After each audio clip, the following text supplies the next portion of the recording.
ছাত্র ও সাধারণ মানুষের আন্দোলনের চাপের মুখে দেশ ছাড়তে বাধ্য হন সাবেক প্রধানমন্ত্রী শেখ হাসিনা। ৫ আগস্ট প্রধানমন্ত্রীর পদ থেকে পদত্যাগ করে দেশ ছেড়ে চলে যান তিনি।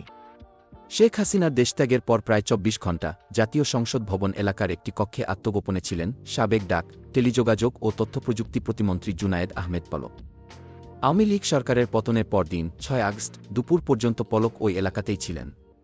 এরপর তিনি বিশেষ উপায় অবলম্বন করে বিদেশে পালিয়ে যাওয়ার জন্য বিমানবন্দরে যান, কিন্তু সেখান থেকে তাকে নিজেদের হেফাজতে নিয়ে যায় সেনাবাহিনী। গ্রেপ্তারের পর থেকেই বেশিরভাগ সময় কান্নাকাটি করছেন জুনাইদ আহমেদ পলক। ইন্টারনেট শাটডাউনের বিষয়েও তিনি তার দায় অস্বীকার করেছেন। তার ভাষ্য, প্রতিমন্ত্রী হলেও ইন্টারনেট বন্ধ করার ক্ষেত্রে তার একার কোনো সিদ্ধান্ত ছিল না।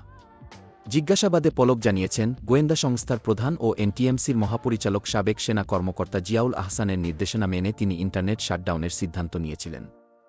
এছাড়া ইন্টারনেট শাটডাউনের ক্ষেত্রে শেখ হাসিনার সায় ছিল।